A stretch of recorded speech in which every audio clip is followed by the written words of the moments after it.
morning, good afternoon, and good evening. Welcome to the 2021 International Conference on Official Statistics. On behalf of Statistics Korea and the United Nations Statistics Division, I'd like to thank all of the speakers and participants for joining us to this event. I am Hyunshim Amy Choi, Master of Ceremony of this conference. This year's International Conference on Official Statistics provides 8 sessions during 3 days from today under the theme of the role of data and statistics in understanding and mitigating risk, what we have learned from the crisis situations, including the global pandemic. The conference takes the form of an untagged online event in order to cope with the prevailing COVID-19 conditions and ensure the safety of its participants. The fact that we are unable to meet in person is disappointing, but participants can join us real time via online, either through the official conference website or YouTube. If you registered at the conference and are joining us through a live streaming in our official conference website, you can choose either Korean or English channel using the live streaming menu options. Also, anyone joining us through our official website can raise questions and share comments through the website. There is a comment section under the live streaming tab in the website, and we encourage you to actively participate in Q&A and discussion by using this comment section to compose your questions and comments. The website also provides detailed information of this conference, including its program, biography of speakers, and presentation materials for downloading.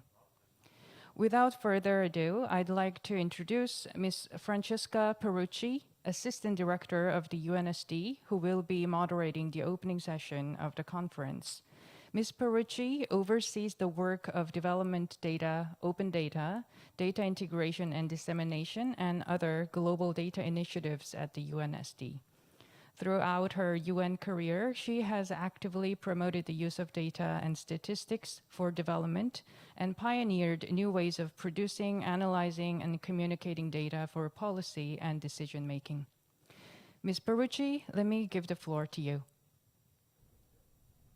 Thank you, and hello everybody, and welcome to this International Conference on Official Statistics.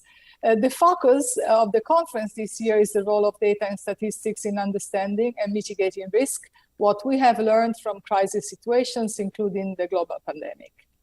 The United Nations Statistics Division has a long-established collaboration with Statistics Korea and has jointly organized a number of international seminars and conferences over the years, including last year's 6th International Conference on Big Data. I'm very pleased to be working with Statistics Korea again, although we cannot be there in person. The theme of the conference this year was decided in response to the dramatic impact the COVID-19 pandemic had on all our lives, both in our personal and professional capacity, and to reflect and build on the important lessons we have learned over these past 18 months. In consultation with our colleagues at Statistics Korea, we have agreed to approach this theme from the broader perspective of the role of data and statistics in situations of crisis and disasters. So these next 3 days, we will have the opportunity to hear from a wide range of experts from national statistical systems, international and regional agencies, and many other organizations that will share their experiences, ideas, and recommendations on how to move forward. As we emerge from the current crisis and face the possibility of future disasters, we as a global data and statistical community can together coordinate our actions to build more robust, agile, responsive data ecosystems. And now to officially open the conference, it is my great honor to introduce the Commissioner of Statistics Korea, Dr. Ken Kwan-ju, who joins us via video message. Over. Dear Director Schweinfest of the UN Statistics Division, distinguished guests, it's my sincere pleasure to welcome you all to the 2021 International Conference on Official Statistics. It is organized jointly by Statistics Korea and the Unsd, held virtually under the theme of the role of data and statistics in understanding and mitigating risk. This conference will be a useful opportunity for us to learn hands-on about how each National Statistical Office, as a producer of official statistics and the data steward, has been responding to the pandemic. Dear colleagues, integrated official statistics have never been more important than right now. COVID-19 has completely transformed our daily statistical operations. In this pandemic era, we are tasked with a heavy burden of maximizing the use of new data sources while retaining the continuity of our core activities. Please allow me to share some initiatives COSTAT has been implementing in response to and in preparation for the post-COVID era. COSTAT recently completed the population and housing census in 2020 and the economic census in 2021. To prevent the spread of the virus while engaging as many households and establishments as possible in our surveys, COSTAT developed alternative data collection methods such as telephone, web, and mobile-based surveys. And we also heavily used administrative data. The effort was rewarded by high participation rate, over 96% in the population and housing census, and more than 99% in the economic census despite pandemic. The demand for data has been growing in an effort to combat the virus and build new socioeconomic policies. The pandemic has brought about changes to the survey environment, making data collection more complicated and data ever more critical. As we all recognize, the more data is gathered, integrated, and linked, the bigger value added it can create.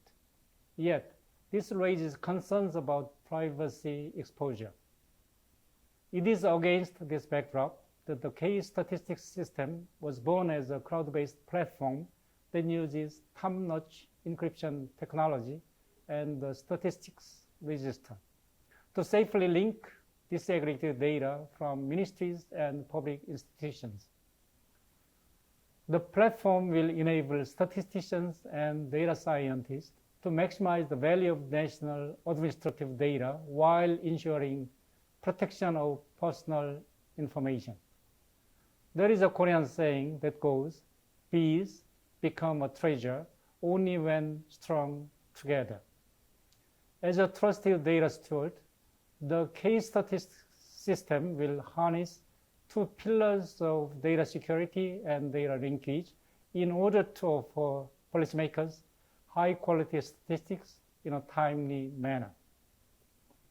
COSTAT is happy to share the case statistics system with the global community, especially with the developing countries, through official development assistance projects. Dear colleagues, it's unfortunate, but we have to admit that the end of COVID-19 is still far away. It seems clear that we cannot go back to business as usual. And the key is to keep responding resiliently to new forthcoming challenges. As an econometrician and the incumbent commissioner of COSTAT, I firmly believe that statistics are indeed a record of life written in numbers. Now, we have 3 days to strengthen the leadership of national statistical offices and multilateral communications. I hope that the discussion will be fruitful and that we expand our capabilities beyond the traditional role of producing statistics. Let me conclude by thanking Director Schweinfest once again for co-hosting this meaningful conference. My deep gratitude also goes to our distinguished keynote speakers, moderators, session speakers, and panelists who will be sharing their insight and expertise. Last but not least, I would like to offer a warm welcome to all the attendees who will be making the 2021 International Conference on Official Statistics more informative by sharing their knowledge with us. COSTAT looks forward to welcoming you in person at a later conference in Korea when COVID-19 is finally over. Thank you for your attention. Thank you very much, Commissioner Ju. And now it's my great pleasure to introduce my dear friend and colleague, the Director of the United Nations Statistics Division, Mr. Stefan Schweinfest. Stefan, over to you. Thank you very much. Distinguished Commissioner Kyung-Kwang Ryu, dear experts and colleagues around the world, it is my sincere pleasure to be virtually with you at this International Conference on Official Statistics. The focus of this year's conference, as we have heard, on the role of data and statistics in understanding and mitigating risk is timely, as the global pandemic continues to impact the lives and well-being of citizens across the globe. I would like to thank the government of Korea for hosting this international conference and express my sincere gratitude to Commissioner Kyung-Kwang Ryu for his support. This conference is part of the long-standing collaboration between our office and Statistics Korea. It highlights the continued dedication of Statistics Korea to the global statistical system and its willingness to step up to emerging challenges. Data ecosystems and statistical systems need to be agile to quickly address data and statistics demands, swiftly responding to emerging situations. They also need resilient infrastructures that can remain in place and be operational in times of crisis. Countries are faced with a range of situations for which they need to be prepared. Natural disasters, health, disease outbreaks, financial collapse, humanitarian crises. These types of events are not business as usual. Coordination between the national statistical system and other national agencies working on disaster management is a key component to address the data and statistics needs in a crisis situation. At its 49th session, the United Nations Statistical Commission welcomed a greater focus on disaster-related statistics, given the importance of the Sendai framework. The Sendai framework sets out a pathway to reduce disaster risks and loss of lives, livelihoods, and health. One step taken by the United Nations Statistical Commission to address the importance of an improved understanding of disaster risk reduction was to establish at its 50th session in 2019, the Interagency and Expert Group on Disaster-Related Statistics. The primary objective is to advance a common statistical framework on disaster-related statistics involving a network of experts to sustain cooperation, coordination, and fundraising for enhancing statistics related to hazardous events and disasters.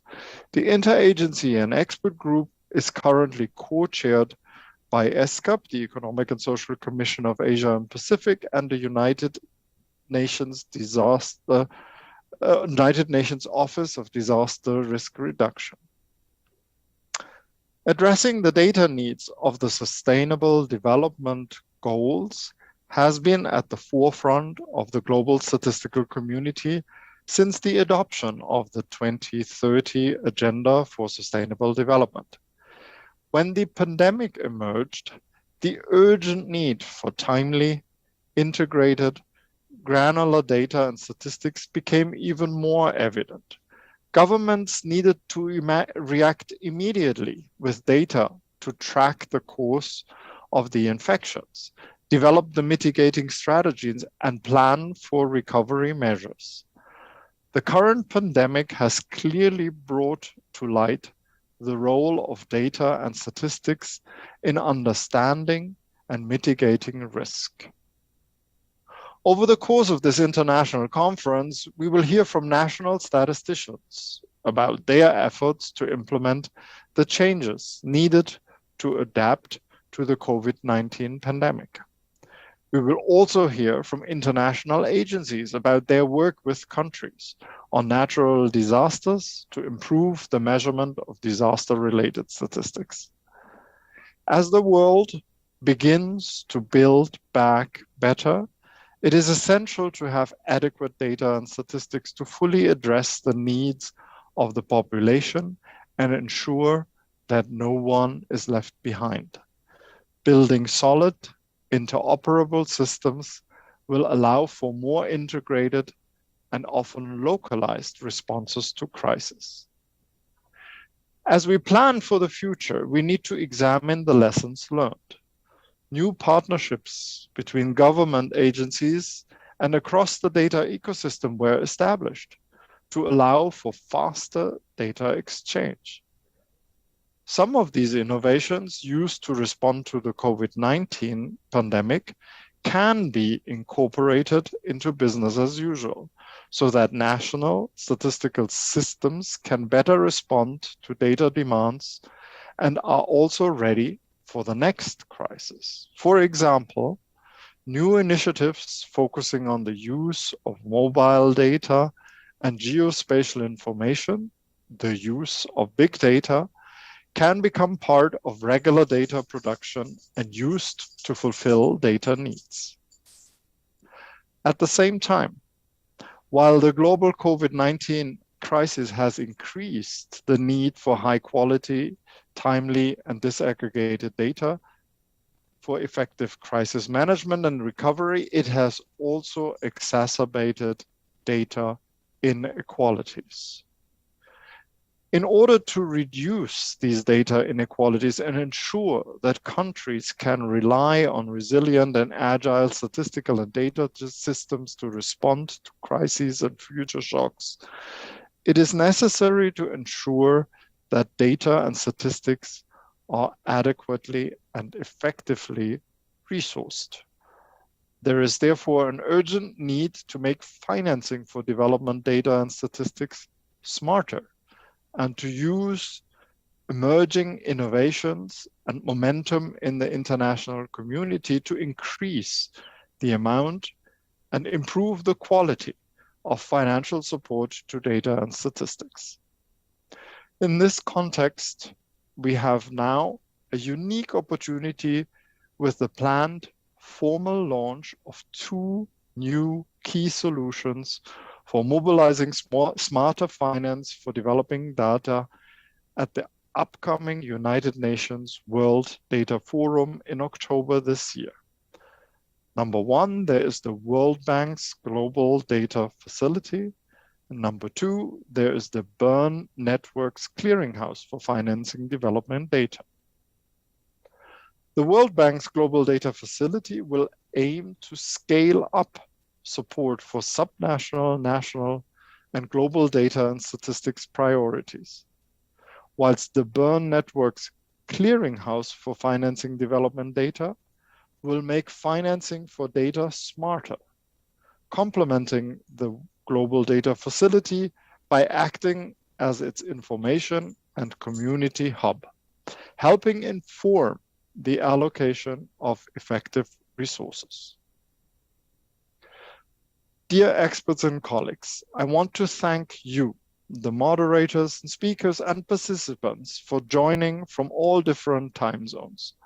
Over the past 18 months, we have all attended many virtual meetings and conferences and changed the way we work.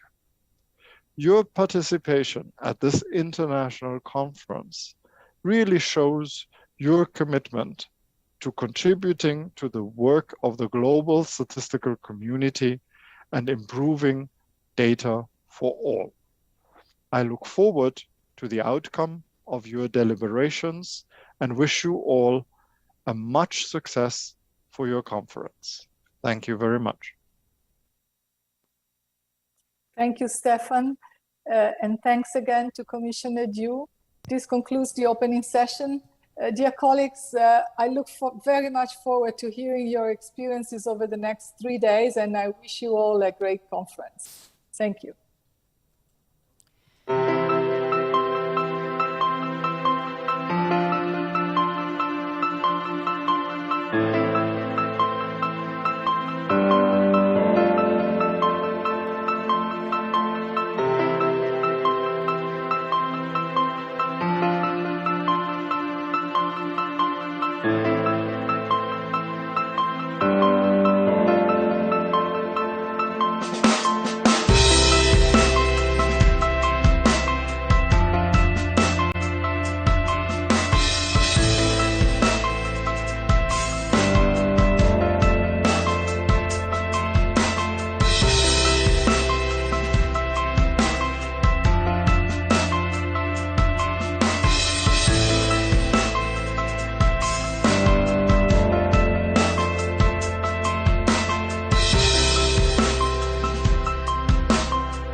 I'd like to thank Commissioner Liu, Director Schweinfest, and Ms. Perucci for this great opening.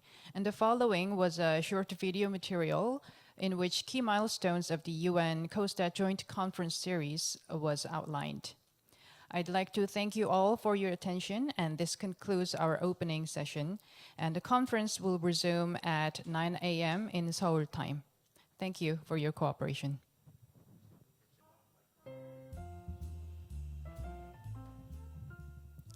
Thank you for waiting. This brings us to have our first keynote speech delivered by Ms. Samira Asma, Assistant Director General for Data Analytics and Delivery at the World Health Organization.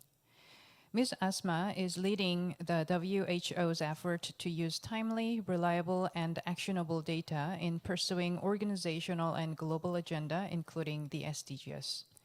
Before joining the WHO, Dr. Samira served in leadership position in the U.S. Center for Disease Control and Prevention for over 2 decades, contributing national and global programs on non-communicable diseases, environmental health, tobacco, and more.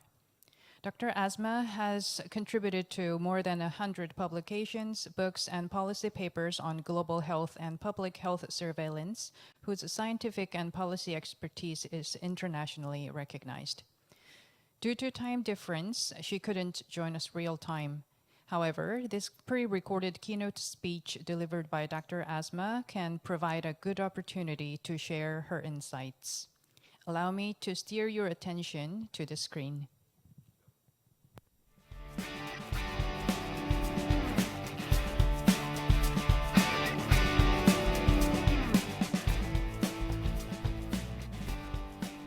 Hello, colleagues. I'm delighted to welcome you to the 2021 International Conference on Official Statistics. This conference comes at a pivotal moment, one where we have the chance to turn crisis into an opportunity if we act together with speed and at scale. And more importantly, to be better prepared when the next crisis strikes with real-time, reliable, and actionable data and country capacity to predict, detect, and respond to any health emergencies. COVID-19 has shown that inadequate data has hindered our ability to prepare and respond to health emergencies, not only at a global level, but at national and local levels as well. The pandemic is not the first crisis, nor will it be the last, and we must have the data and statistical systems that are agile, integrated, and responsive. To accurately and consistently report on the Sustainable Development Goals, every country requires several functioning data systems that must speak to one another, such as the household health surveys, census, CRVS, and administrative data, and so on. WHO recently conducted a global assessment of data and health information system capacity in countries. The report found that over 50% of countries lacked good capacity for surveillance, and only 27% have sustainable capacity to survey public health threats. It also found that 40% of deaths worldwide remain unregistered. So this begs a question: how can we prevent future emergencies if countries still cannot count deaths and report on causes of death? A recent study from the World Bank and the United Nations further showed that 65% of the National Statistical Organization headquarters are either partially or fully closed as a result of the pandemic, with 90% of staff working from home and 96% partially or fully refraining from in-person data collection. If governments don't know where vulnerable populations live, what people are dying from, how old they are, or what their health status is, it is truly impossible to deliver the right interventions, such as vaccines, to the right people at the right time, at the right place. It also means that inequalities that existed before COVID-19 are being exacerbated. A new WHO global dashboard on COVID-19 vaccine equity finds that low-income countries would add more than $38 billion to their 2021 GDP if they had the same vaccination rates as the high-income countries. So there is a big inequity gap that we see globally. Understanding precisely where the gaps are and how to address them requires access to and use of new data sources. In other words, it requires going beyond official statistics to strike the right balance between data sharing and protection and ensuring impartial, independent national statistical organizations that are integrated with all sectors, including health sector. As I often say, we should be able to check the latest health data the same way we check weather every morning. Data gaps and fragmentation are not new, but they are increasingly costly and threaten the lives and livelihoods of millions of people around the world. Today, on this occasion, I would like to highlight 3 lessons and promising solutions for how to address the issues that we are facing and get back on track towards the 2030 agenda. Not only get back on track, but accelerate our progress to achieve the Sustainable Development Goals. First, governments must invest in basic civil registration and vital statistics capacity at local and national level to count every birth and death in both health facilities and in the communities. WHO and UNICEF recently launched a joint guidance on the role of the health sector in making every birth and death count. The health sector is a critical ally of the national statistical organizations with a unique multi-sectoral network reaching to the community levels. A new CRVS strategic implementation plan for 2021 and 2025 has also been prepared to support countries in mobilizing their health sector to lead and contribute to the CRVS system strengthening, with several countries prioritized for the coming year. In addition, we recently hosted an expert consultation on WHO's new multi-mode, multi-topic, and multi-platform survey system, the World Health Survey Plus, which will provide much-needed solutions to bridge diverse data sources and adapt global tools to local contexts. National statistical organizations working together with ministries of health will play a key role in implementing the World Health Survey Plus and ensure these surveys are representative, low cost, and country-owned. Another key lesson is the importance of investing in data infrastructure and digital technology.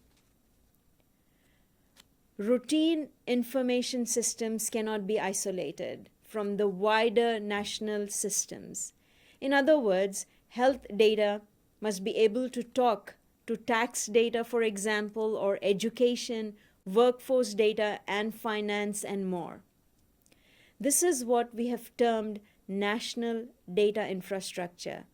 And a key component of this is having a set of unique identifiers for individuals by space and location.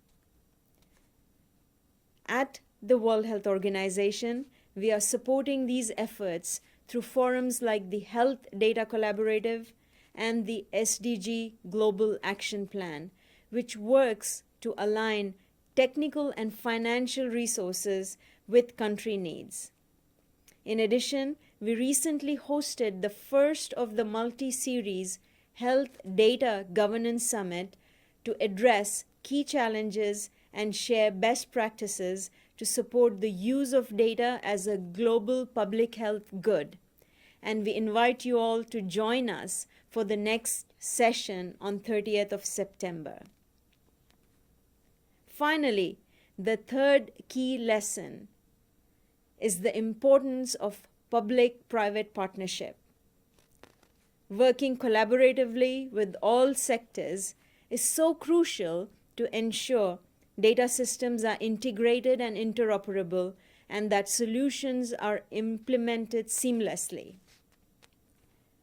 One example of this is WHO's partnership with Microsoft, Avanade, and Esri and many other technological companies to develop the new World Health Data Hub, an end-to-end digital destination for countries, partners, and all global health stakeholders to access and use real-time health data. The hub will increase the transparency and speed of data collection, monitor inequalities through disaggregated data, and enable the use of data to drive policy dialogue and impact in countries. Earlier this year, we released the results of the first use case for the hub. COVID-19 global excess mortality estimates were developed through a group of global experts to reflect both the direct and indirect impact of the pandemic on mortality. And our assessment indicated that 1.2 million more deaths occurred as a result of COVID in 2020 than officially reported. And we are now working with countries and partners on modeling and estimating nationally and plan to release these estimates by the end of this year. So we will have a better understanding of the true and the tragic human toll of the pandemic.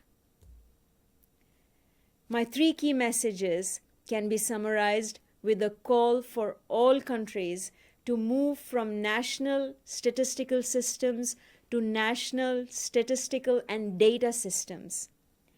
This will ensure that we incorporate unconventional data sources, show bold leadership in bridging big data with citizen science, and use the power of machine learning and artificial intelligence to draw insights and respond effectively. While there is already a broad consensus, what is needed now is that we must urgently operationalize to leverage the potential of innovation and keep pace with the rapid changes to data ecosystem. This includes echoing our collective support for a new global data convention alongside the statement on data as truly a global public good, to instill confidence in data sharing, data protection, and use, and support our common goal of more timely, reliable, actionable, and accessible data for all. I and all colleagues at the World Health Organization are committed to closely working with you to promote health, keep the world safe, and serve the vulnerable in line with Dr. Tedros's vision to transform the World Health Organization into a truly modern, data-driven enterprise to serve all countries. Thank you so very much.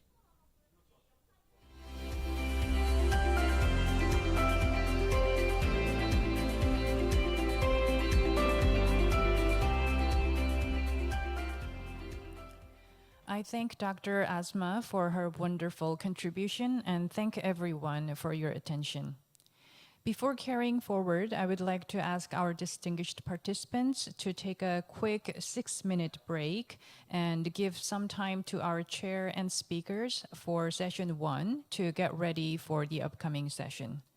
The session will begin at 9:20 a.m. sharp. Thank you for your cooperation. Now, let me invite you to session 1. All our presentation and discussion sessions will be moderated by a session chair. The chair of session 1 is Ms. Paloma Merudio Gomez, Vice President for Subsystem of Geographical Information, Environment, Territorial and Urban Planning at the National Institute of Statistics and Geography in Mexico. Ms. Gomez oversees the work of National Subsystem of Geographic Information, Environment, and Urban Planning at INEGI, focusing on generating high-quality, accessible information for decision-making. In December 2017, she assumed the presidency of the United Nations Regional Committee on Global Geospatial Information Management for the Americas. With this, I'd like to invite Ms. Gomez to take the stage for session 1. Thank you very much, and good morning to you all in Korea.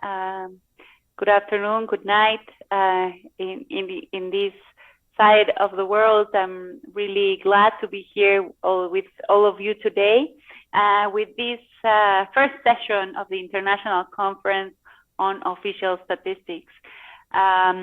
So this session has the objective of reviewing how integrated data to inform decision making can help disaster resilience and response. In this session, we hope to highlight how several actors within the global ecosystem working to achieve the overreaching aims of the 2030 Agenda for Sustainable Development, the Sendai Framework for Disaster Risk Reduction, among other global agendas, are underscoring the need for coordinated action. And in examining the importance of data to support the goals and targets of Sendai Framework, there is a strong need for national statistical systems, national disaster risk reduction offices, national geospatial information agencies, and other stakeholders within the national environment to coordinate their actions to simultaneously improve disaster resilience. And to do that, I want to introduce this session showing you a video that I will ask Andres, please show the video while I continue speaking. And this video is a video from Mexico, and it tries to simulates how a hurricane, it's a hurricane that will approach the area of Cancun in Mexico, and you will see how here we're approaching the Yucatan Peninsula, and if you can see there will be a red trajectory that the hurricane is supposedly to follow. And when we look at this trajectory where the hurricane will approach land, we start looking at this map where we can see the hotels and all the buildings in Cancun, and it is with the use of geospatial information integrated with statistical data that we can know this hurricane to how many people will approach. This is the center of Cancun City, and we see in red all the hospitals and the schools that the hurricane will pass. So once we integrate geospatial information as well as statistical information, we can know how many inhabitants will be affected, how many blocks will be affected, how many schools, how many hospitals are there. And with this, we can have a more integrated response in case of a hurricane. So this is just an example of the value of integration of statistical and geospatial information. And for this, we have today invited several speakers from around the world to join us in this discussion, where we want to value the critical importance of establishing and building agile and resilient data and statistical systems that can respond effectively in times of crisis. So I would like to invite our first speaker, which is Ms. Galimira Markova from UNDRR.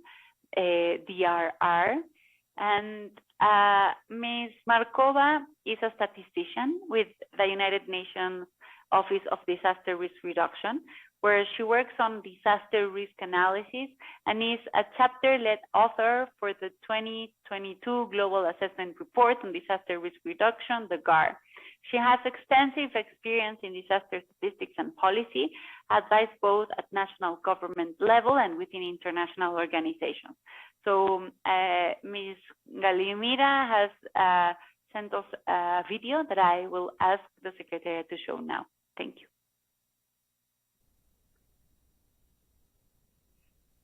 Thank you very much for this opportunity to be part of this international conference on official statistics.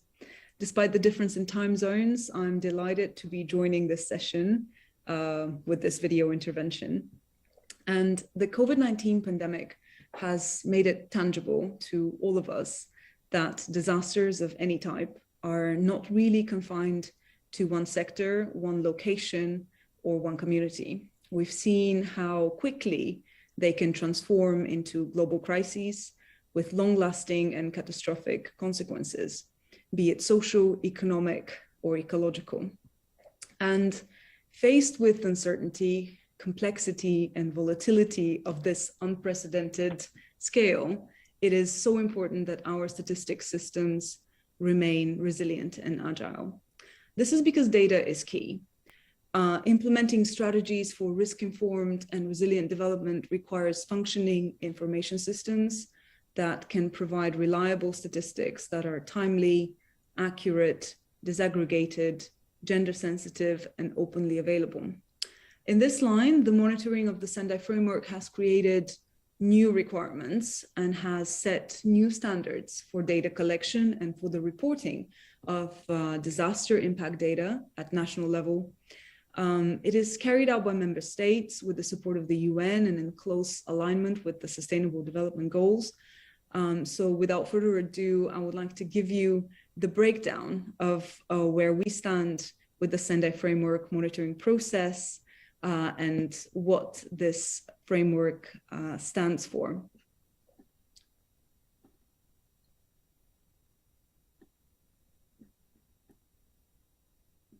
So the Sendai framework was the first major agreement of the post-2015 development agenda, and it provides member states with concrete actions to protect their development gains from the risk and impacts of disasters. It sets out the overall vision to substantially reduce disaster risk and disaster loss across the globe, and it works hand in hand with the other 2030 agreements, notably the Paris Agreement on Climate Change and Agenda 2030. The Sendai framework has a clear structure spread across its priorities of action, its guiding principles, and its global targets. The overarching goal is to reduce existing risk and to prevent new disaster risk. This is through the implementation of integrated and inclusive measures across all domains of society: economic, legal, social, cultural, environmental, technological, political, institutional, etc. And these measures aim as a key priority to enhance the understanding of risk, reduce hazard exposure, and reduce vulnerability to disasters, to strengthen disaster risk governance and better disaster management, and also to increase the preparedness for response and recovery, and therefore strengthen resilience. The key element to its structure are its 7 global targets. which are to be achieved by 2030. The first 4 are centered around substantial reductions, reducing global disaster mortality, that's target A, target B on reducing the number of affected people globally, target C on reducing the direct economic loss in relation to GDP, target D on reducing damage to critical infrastructure and disruption of basic services. The remaining 3 targets are focused, on the other hand, on substantial increases. So target E sees the increase in the number of countries with national and local disaster risk reduction strategies. Target F foresees the increase in international cooperation and finance for disaster risk reduction delivered to developing countries. And the final target G sees the increase in the availability and access to early warning systems for disaster prevention. And in line with the coherence between the Sendai framework and the SDGs, there are important synergies in the reporting under the 2 agendas. Basically, all but 2 Sendai targets are equivalent with SDGs under goals 1, 11, and 13. And UNDRR is the custodian agency for these SDGs and for these SDG indicators, and does the transfer of data on an annual basis.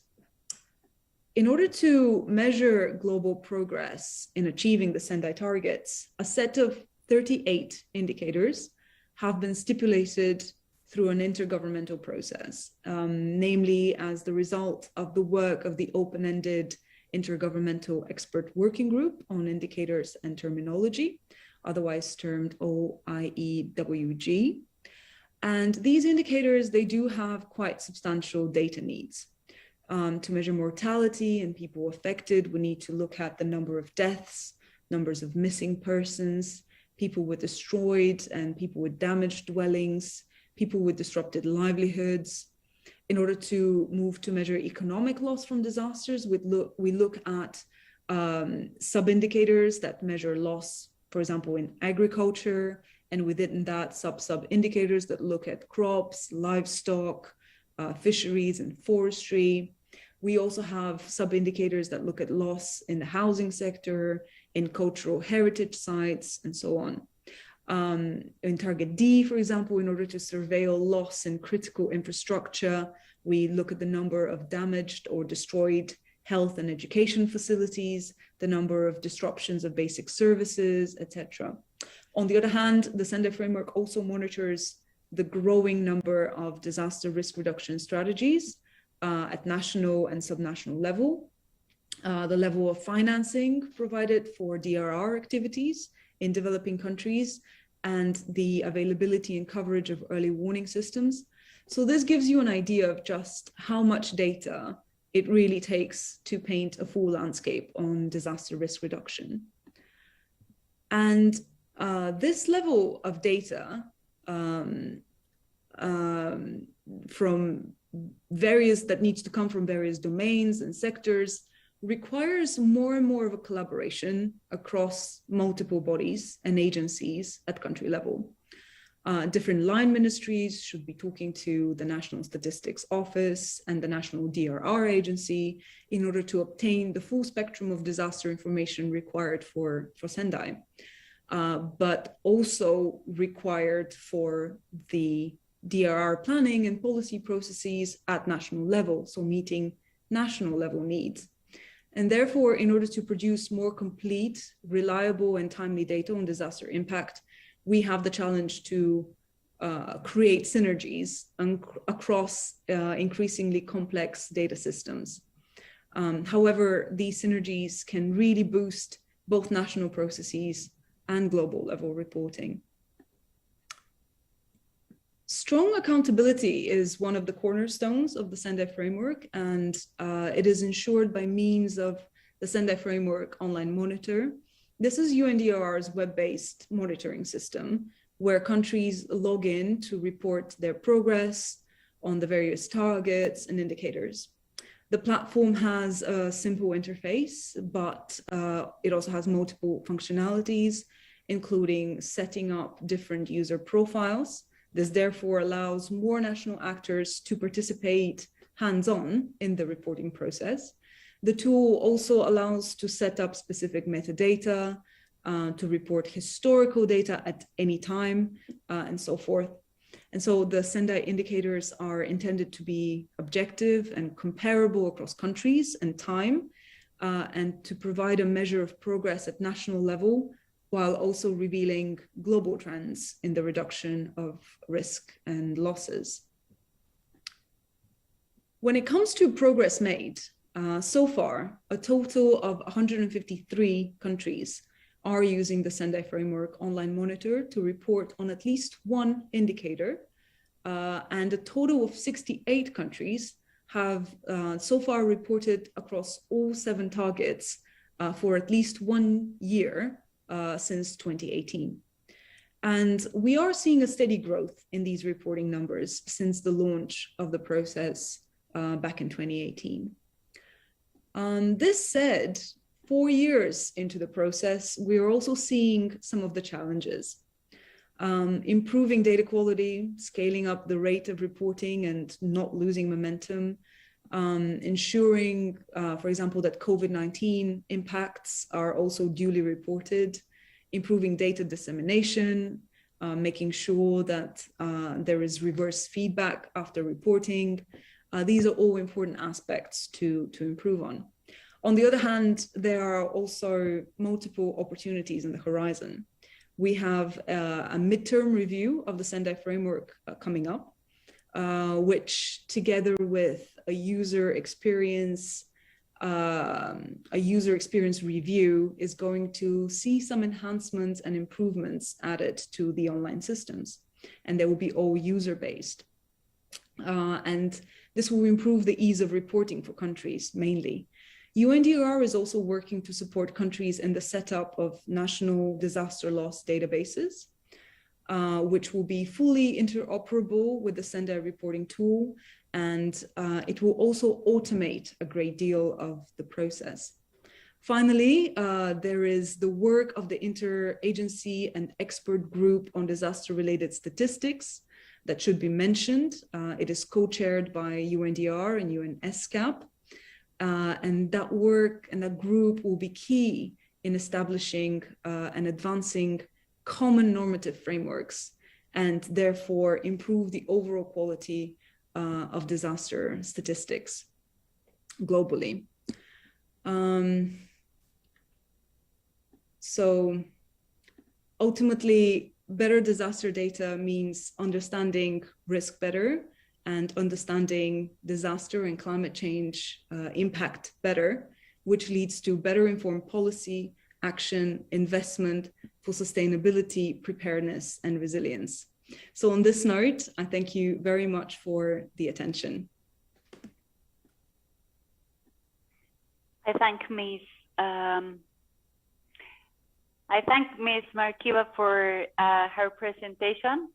And I now give the floor to Ms. Rike Munk-Hansen. Rike Munk-Hansen manages ESCAP's work on economic and environment statistics and is currently in charge of the statistics division of ESCAP. Rike has worked to advance sustainable development in Asia and the Pacific during the past 2 decades, focusing on urgent energy, evaluation, and statistics. Rike has facilitated numerous decisions on transformative changes to national statistical systems as secretary to the ESCAP Committee on Statistics.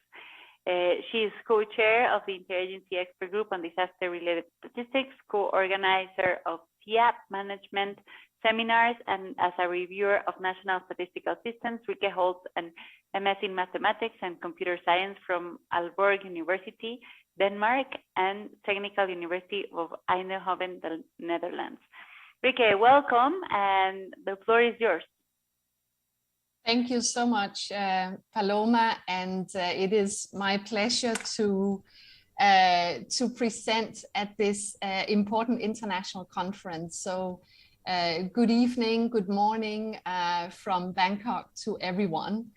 And Ms. Paloma has nicely introduced me, and what I will say that the presentation I'm giving today is primarily wearing my hat as the co-chair of the interagency and expert group on disaster-related statistics, which was just introduced by the previous speaker.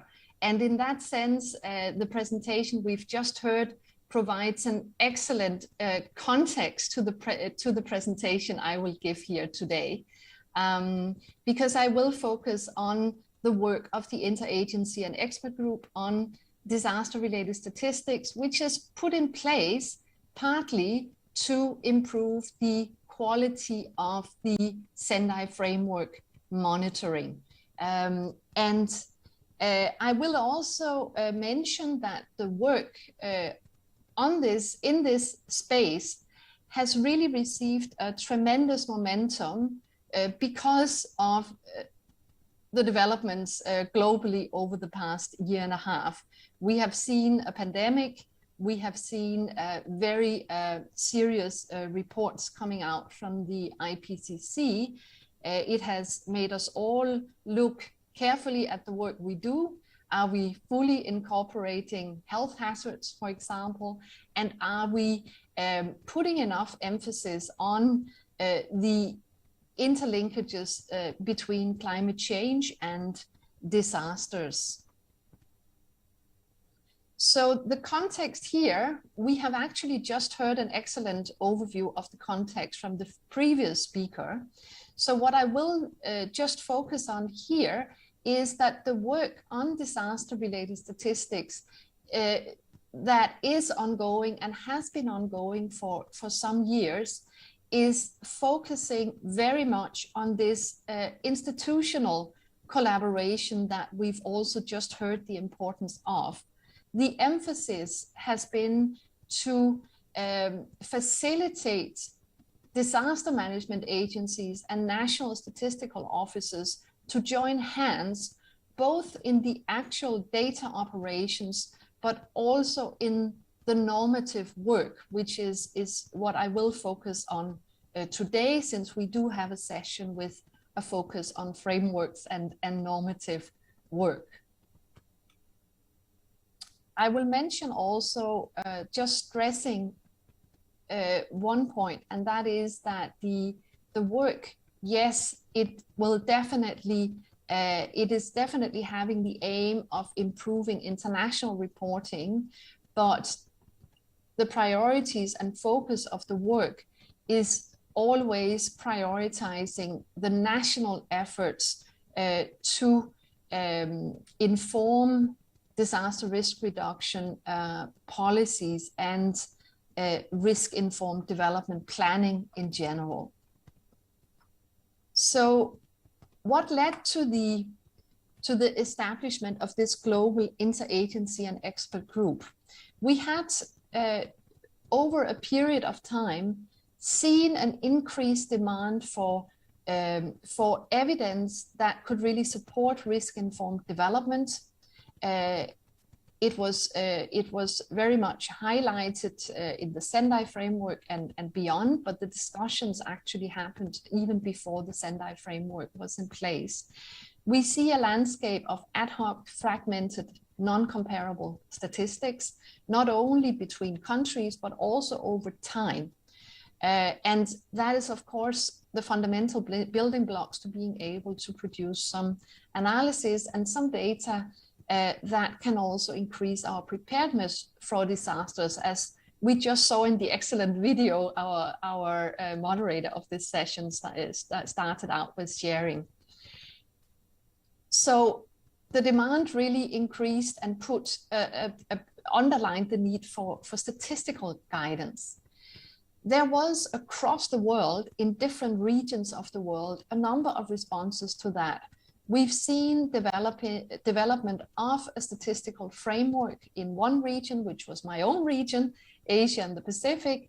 We've seen the European region working to develop recommendations on the role national statistical offices can play in this work. We've seen work on disaster-related statistical indicators, And that is work that was spearheaded in Latin America. We've seen capacity development efforts across the board, including also in Western Asia, where there's been a focus from the outset on geospatial data and information. So the global reflections which took place eventually in the Statistical Commission was a need for a statistical framework which is internationally agreed, and a need for a global forum and a network that can meet regularly to discuss both the use and production of disaster-related statistics.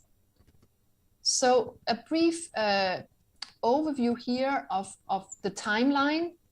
We have the first discussion in the Statistical Commission taking place in 2018. That discussion progressed the following year, where the organizations that took the initiative for this were asked to establish a global group and a network.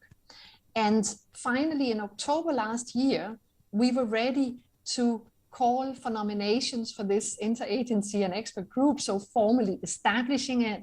And we did receive an overwhelming response. We have representatives of 89 countries in this interagency and expert group, 30 international organizations.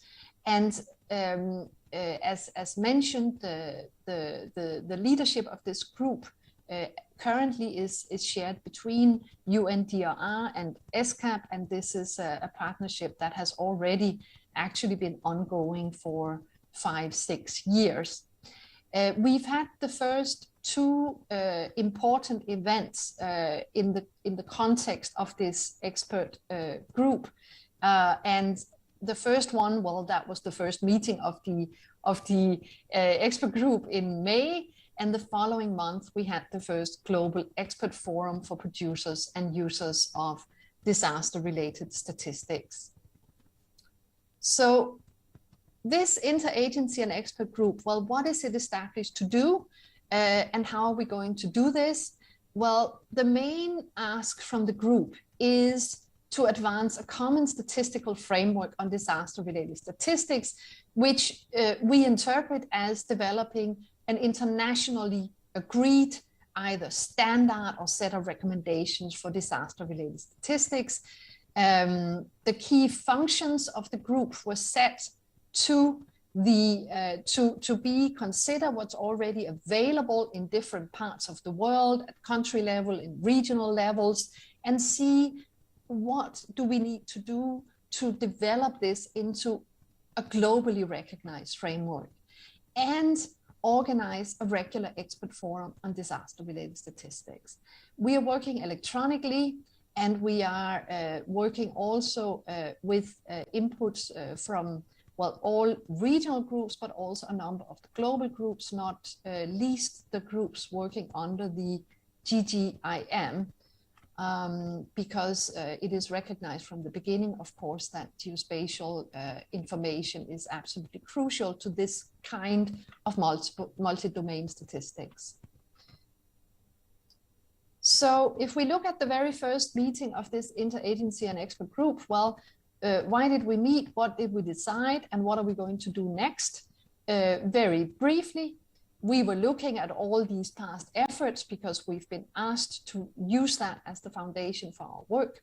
We discussed what could be the scope of an international framework for disaster-related statistics, and we agreed on a work plan. So the decisions stressed one of the things that I did mention in the beginning, and that is that, well, we are developing this framework primarily to have evidence for national disaster risk reduction policies and plans, but we are certainly making sure everything is aligned with the Sendai framework so that the framework can contribute to improved quality of the reporting on the Sendai framework. We also agreed that the scope is basically to look at existing guidance and then discuss what are the gaps here and develop a research agenda to fill the gaps. So work plan, develop a research agenda, form technical teams to develop issue papers on the research topics, and then get the package in through a global consultation. And our aim is to get a set of recommendations to the Statistical Commission in 2023. It may not be a full list of recommendations, but the foundational elements of a disaster-related statistics framework is our ambition level. Finally, just a few notes on the first expert forum, which was extremely well attended from all over the world, and we had some fascinating discussions here. We had 4 sessions. We discussed the role of official statistics in this type of statistics and information. We discussed health and climate change as the topical issues. We had special focus discussions on the geospatial dimension, and we had discussions, what does it take to better inform policy with statistics? And I put in bubbles some of the key highlights here, some voices from the expert group. There was a lot about integration and interoperability. So just linking back to the introduction remarks by our session chair here. We talked about integration, both in terms of people, behaviors, institutions, data, IT, legislation, concepts, operations. We talked about the need for partnerships, private sector, public sector, academia, science, mapping. We discussed to quite some depth the potential of the statistical offices in getting much more into this game, and especially when we talk about quality, the basic legislative platforms for statistical operations is something that makes statistical offices a natural center point to facilitate data-related work as a national data steward, and the potential of geospatial information, Earth observation data was highlighted, I think, across all the sessions, even though we did have a dedicated one to that. And of course, health, climate change popped up across the board as well. So this is the status of the work at the moment. We are currently working on the research agenda for the further work, and I look forward to working with many of you going forward in this important work. So with that, Paloma and everyone, thank you very much, and back to you, Paloma. Thank you very much for this presentation, Rike. You now show us a bit of what is happening in terms of how to work in the international arena. You mentioned the interagency expert group. I was really glad to hear about UNGGIM, since I'm very honored to have co-chaired the past session last week of UNGGIM, and all of these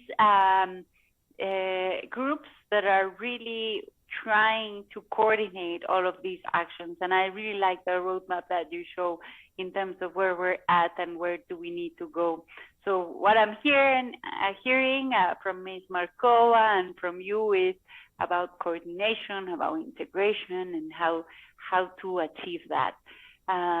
So to move on with the presentations, and we will have time at the end to discuss a bit about this. Now I want to give the floor to Mr. Yong Chang-Yung. He's the Executive Director of ICT Data Science Research Division, and he has a PhD in Applied Statistics from Korea University.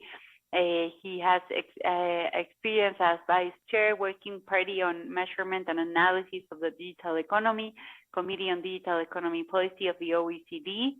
And he has multiple publications and research in terms of artificial intelligence, understanding statistics, big data. So we're very pleased to have here Mr. Yong Chang-Yung. Please, you have the floor. Thank you, your kind introduction to me. Good morning, everybody. It's a pleasure for me to be here with these distinguished panelists. I wish to share the Korean experience and my personal perspective on what we should do together in the age of data economy.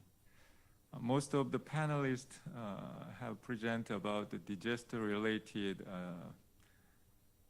topics. I'm going to talk about data governance. Today, I would like to divide my presentation into three parts. The first one is governance of data and statistics. And the second part is about the benchmarking of the several countries. And the last one is issues and discussions. This is a table of the country rankings for the COVID-19 index and performance indicators. You can see the South Korea is the top ranked with a much higher score. What's the secret? I think it's the COVID support system. We have the automatic COVID-19 support system in Korea. Before the system was introduced, infected person movement analysis took 24 hours because it is manually by the staff, but now it can be done in just 10 minutes. And also cooperation between agencies used to be telephone conversations before, but now they exchange the information in real time through the system. It was possible to share data in real time because the three COVID-19 acts were revised February 2020. This is a good example of how important data governance is in critical situations such as infectious diseases. Now, let's turn to the topic about statistical production environment system. Although not as deadly as COVID, statistical production is also in a difficult situation. As you know, all panelists are experts in official statistics. We are literally in danger of increasing survey costs and falling response rates. There is also an increasing demand for timely official statistics production. Naturally, there is a need to utilize new data sources such as administrative data and company data. And new big data analysis methodologies are emerging. These environmental changes indicate that traditional statistical governance, such as standard industrial classification, statistical quality control, and approval system also need to be changed to cope with digital transformation. Recently, we all agree that data is core competitiveness, regardless of business and government. The public sector is also experiencing a variety of concerns and challenges regarding data governance. Governments in major countries are competitively establishing national data strategies and appointing chief data officer for each organization. So is data something that is inherently different from statistics? However, we already know from the dictionary definition of data and statistics and from practical experience that the relationship between the data and statistics is inseparable, like the head and tail of a coin. This is a related concept about related to the statistics and data. You can see the data and statistics is very tightly relationship each other. Now let's look at how other countries are trying to solve the link between data governance and statistical governance. Statistics Canada is actively involved in establishing national data strategies. The chief statistician has created a national data strategies roadmap with CIO and cabinet. Statistics Canada also declared 5 strategic data capabilities under the vision of providing insight through data for a better Canada. You can see that governance and stewardship are at the top of the 5 strategic data capabilities of Statistics Canada. The United States has declared that federal statistics are an important means of making policy decisions under the Evidence-Based Policymaking Act in 2018. The act designated the chief statistician of the US is the chair of the Committee on Data for Evidence Building. It is designed to have a close link between data governance and statistics governance through government processes. To the best of my knowledge, Australia is the first country to set up a dedicated data organization within the government. The Office of the National Data Commissioner, established in 2018, is within the Department of the Prime Minister and responsible for promoting greater use of public sector data. The National Data Advisory Council was established in 2019 to support the National Data Commissioner.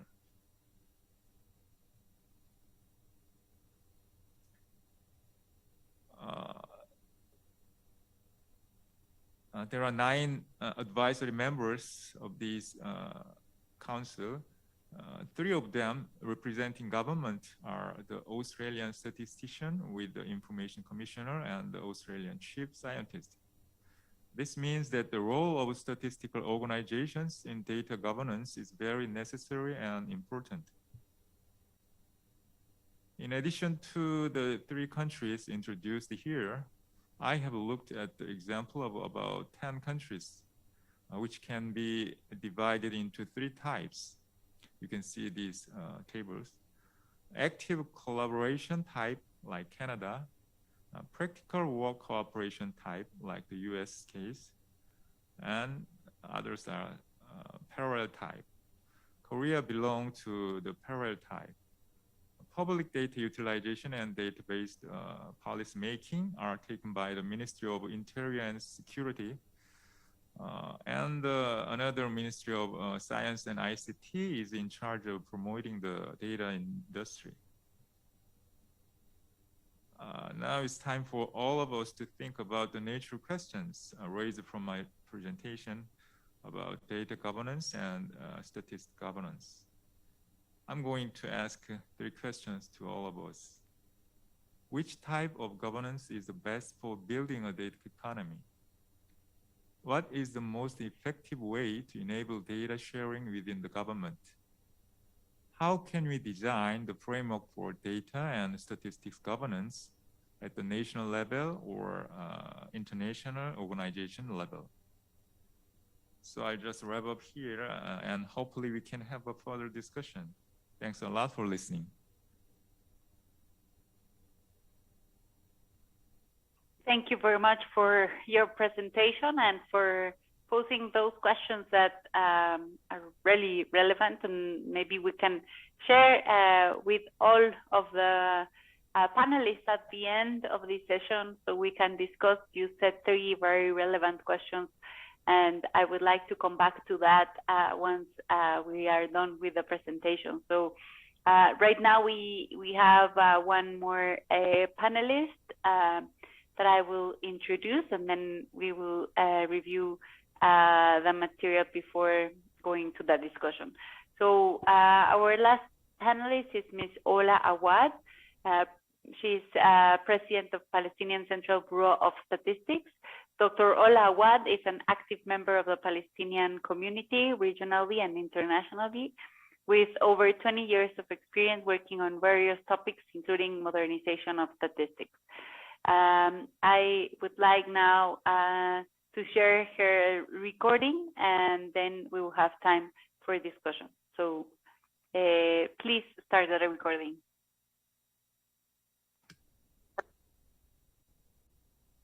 Hello, everyone.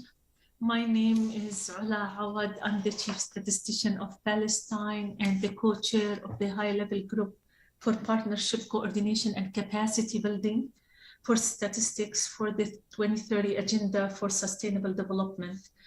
I'm very much delighted to join you in the first session of the International Conference on Official Statistics, discussing the role of data, the statistical community, and the national ecosystem. My presentation will focus more on the role of official statistics in crisis measuring and monitoring.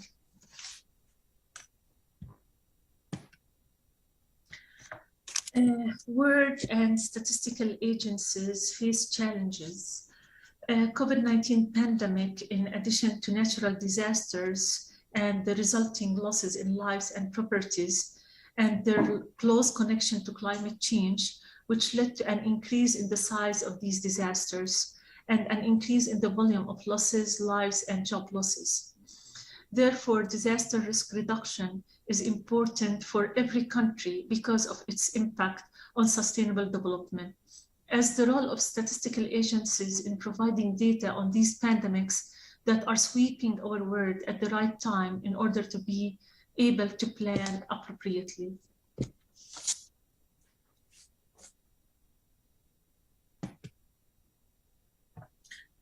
We view risk as an opportunity for developing the statistical agency's experience, rethinking how to set priorities based on real needs. It's time to really focus on the new alternative working mechanism and on collecting data virtually. The risk faced by countries in addition to the pandemic, such as Palestine, there are so many risks as the political instability and the security situation, which caused by the Israeli occupation, that brought more challenge in addition to the pandemic and the work of the statistical agencies in providing relevant and reliable data.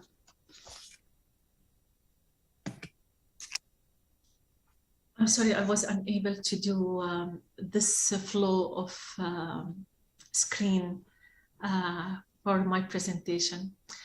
In our structure, dealing with the COVID-19 pandemic, the Palestinian government decided to form a national disaster risk management committee headed by the Prime Minister.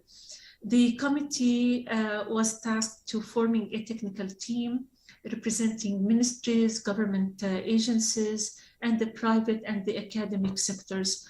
And we, as a statistical agency in Palestine, we were a member in this committee, and this was actually of an added value in how we can network and communicate better with policymakers and all partners involved in order to really respond quickly to the impact of the COVID-19 pandemic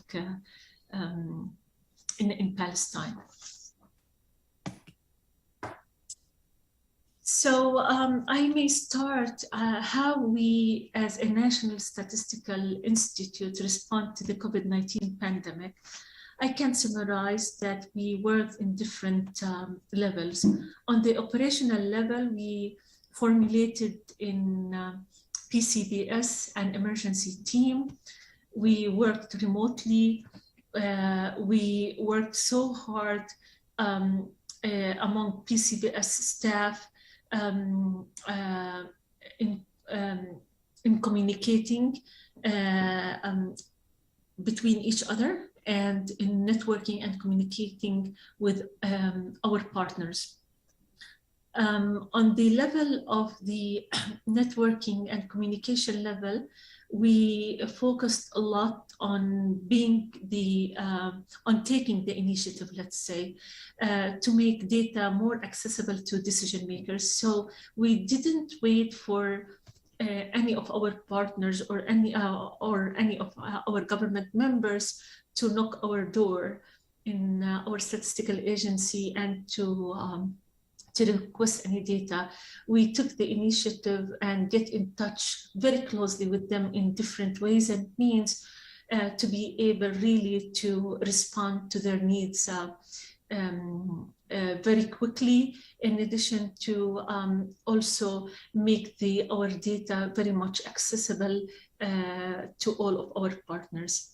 In addition to this, we partnered with the stakeholders in discussing the rapid assessments of the effects on the COVID-19 pandemic. We actively joined the discussion with our international partners, in addition to the government, to the civil organizations, and the UN organizations inside Palestine. We shared experiences with other statistical offices, and it was really very much helpful. And we worked with the UN agencies to get really the best of their experience on how we can measure the impact of COVID-19 pandemic on the social and economic aspects. We also worked very hard and on a daily basis on issuing press releases on statistics related to the pandemic effects, whether on education, on business, economy, health, labor, gender issues, and children, and all aspects, in order to facilitate bringing data on board to everyone.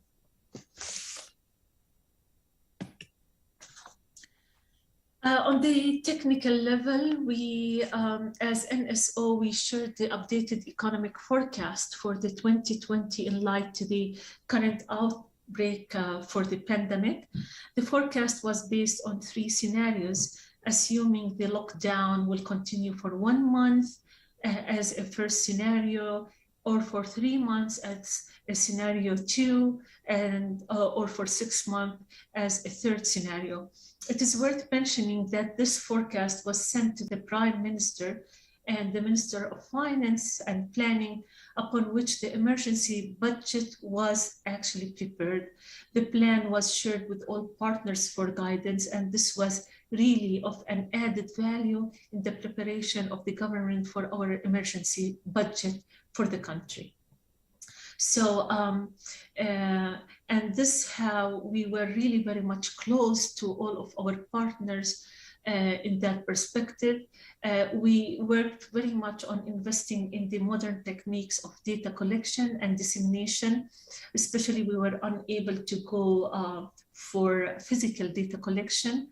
I may say, during the lockdown, we succeeded in conducting 2 rounds of assessment of COVID-19 effects on households and businesses.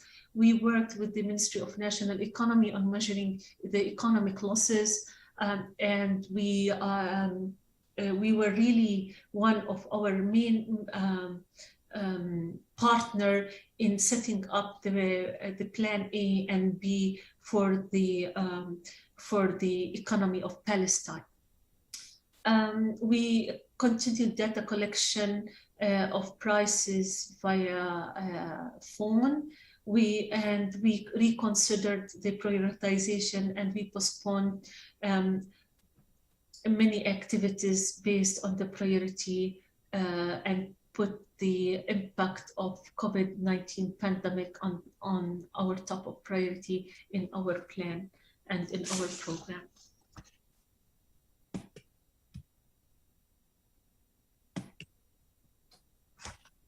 So how we were able to cope with the changes, I mean, we just kept continue working. In addition to that, I mean, we weren't ready as a statistical agency to work remotely, and it was really an opportunity to develop our national strategy for the development of statistics from one hand. I mean, one of the challenges was I may say, IT infrastructure wasn't really very much developed to work remotely. So we focused more on the development of our IT infrastructure.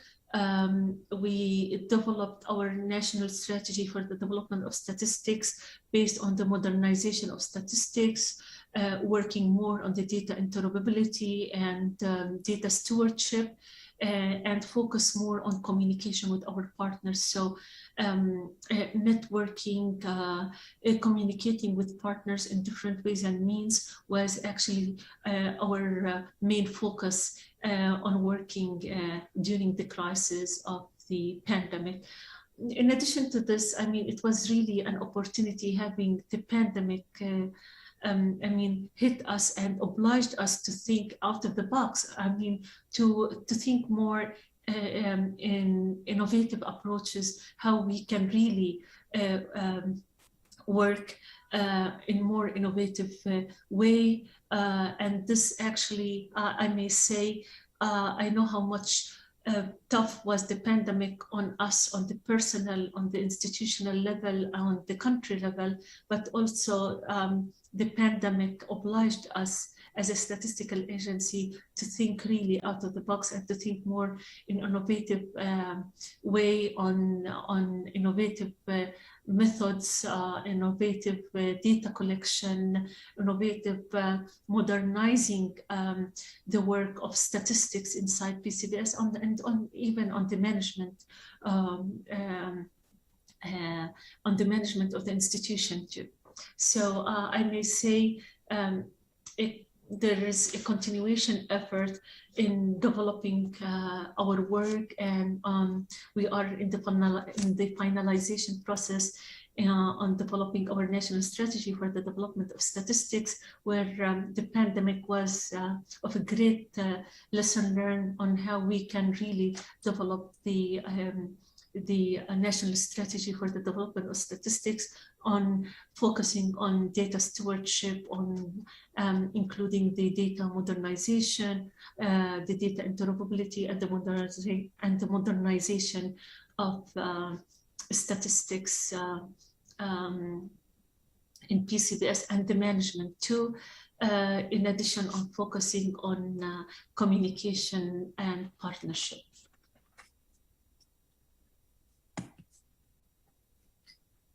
Yeah, so as I said, there was a real investment in partnership and networking to exchange the experiences and know-how, and also to make sure that there is a real complementary work between our sisters statistical organizations, where it was of really an added value, taking the experiences of different statistical agencies such as Stat, Hungary, Bulgaria, and so many others, in addition to the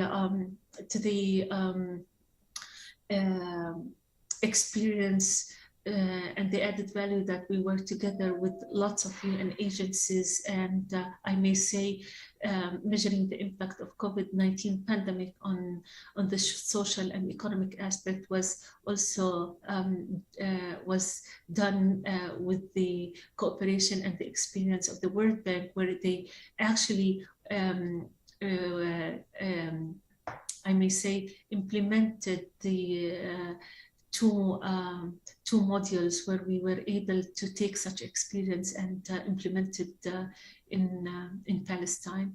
And this was a really great experience, in addition to the work, for example, with the UNICEF, especially on mix on our round 6. And it was really very much helpful getting the data during the pandemic, or I may say getting the results of the mix during the pandemic, which was really of an added value to the policymakers and to the health sector on reflecting on the intervention programs during that very sensitive period of time. And I may say it was such a real crisis.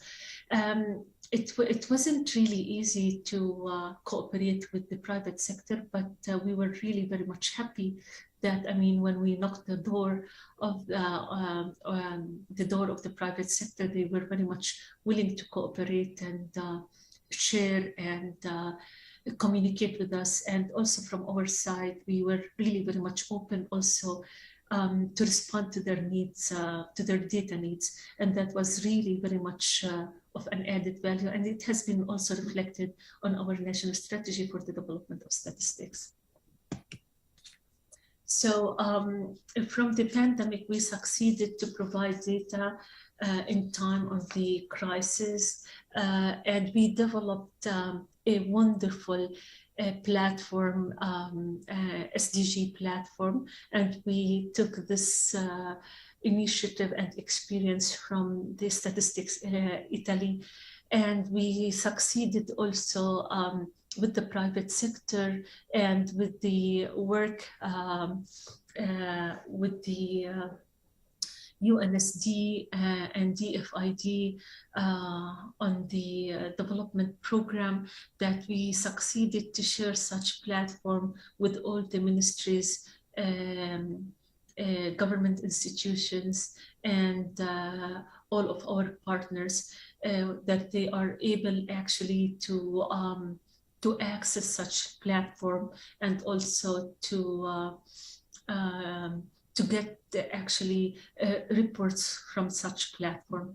And it was really a great initiative during the crisis that we succeeded to develop, and still we're working on more on further development for such SDG platform, where we can actually enrich it with the government plan. So in order to measure the progress that is made in the country on SDGs.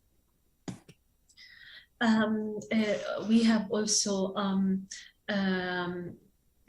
within the government, we succeeded to develop the COVID-19 data hub, where we updated, and we have actually more of data maps, and it was also an added value, and it has been shared with all of our partners and stakeholders, and it is also accessible on our website.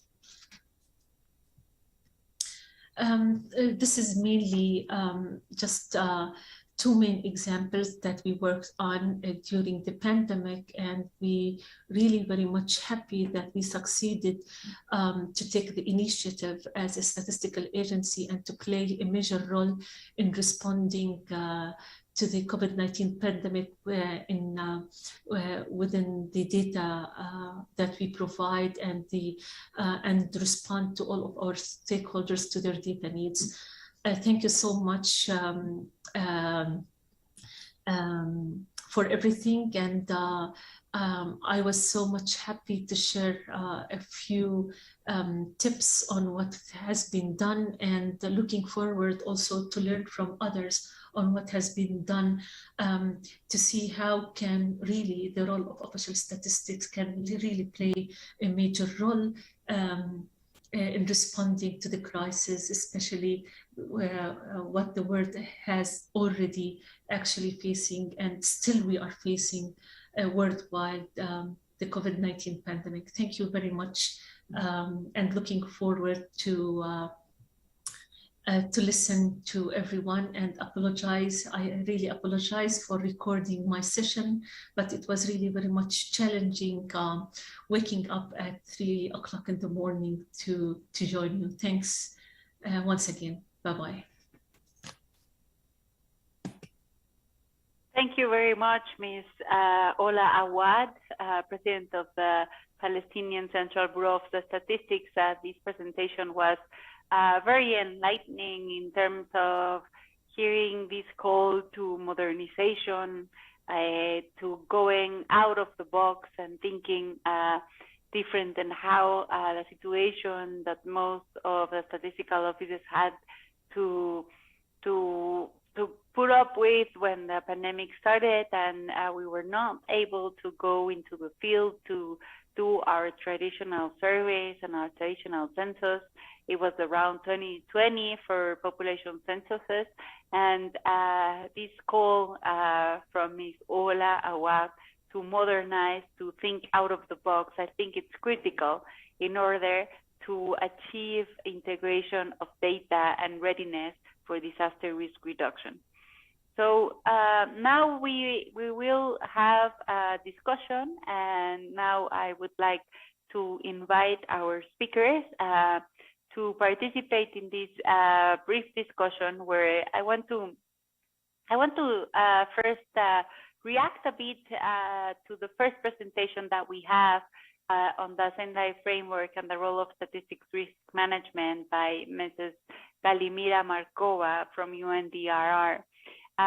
She was posing the need of coordination for having a statistical system that has really integrated the data I remember, one of the slides of her presentation that had all of these boxes of a minister that had to be aligned and coordinated to get all the data into one place. So maybe in this sense, something that would be very, very important is to think about how to coordinate this, no?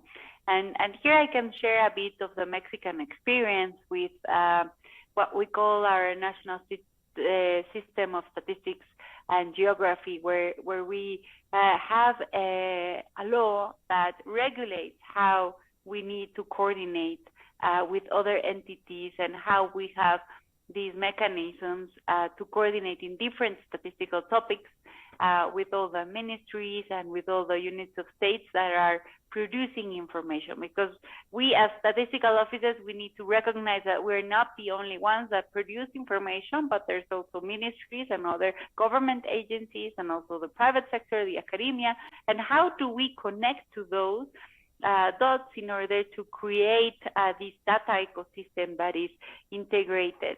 And this comes first also very close with one of the questions that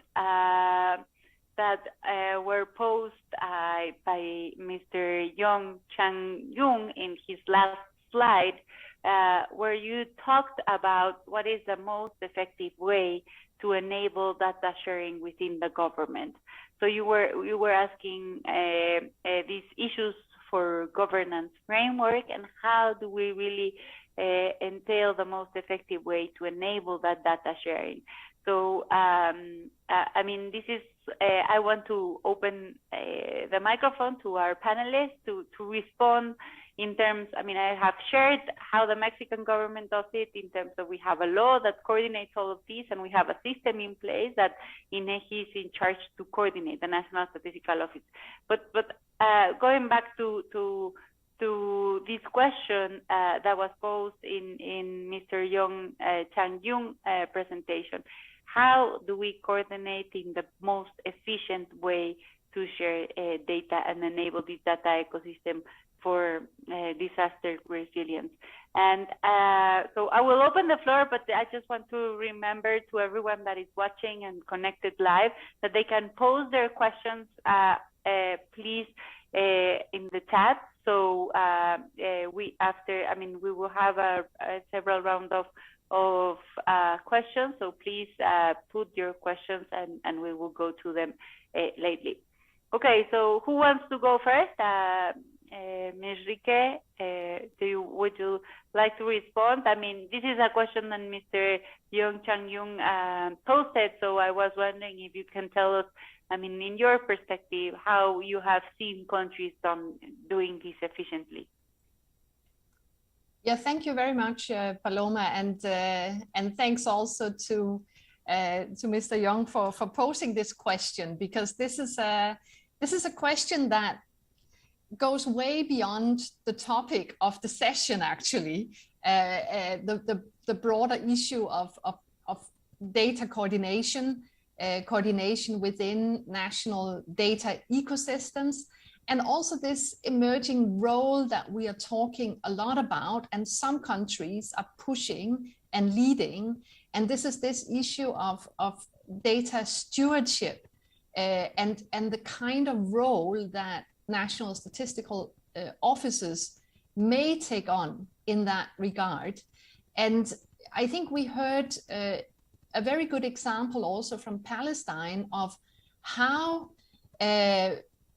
partly prompted by the multiple sort of crises that we've all seen during the past year and a half, that we have a statistical office that's really getting out of its shell, so to speak, and reaching out to players in the rest of the data ecosystem to an extent that we haven't seen before.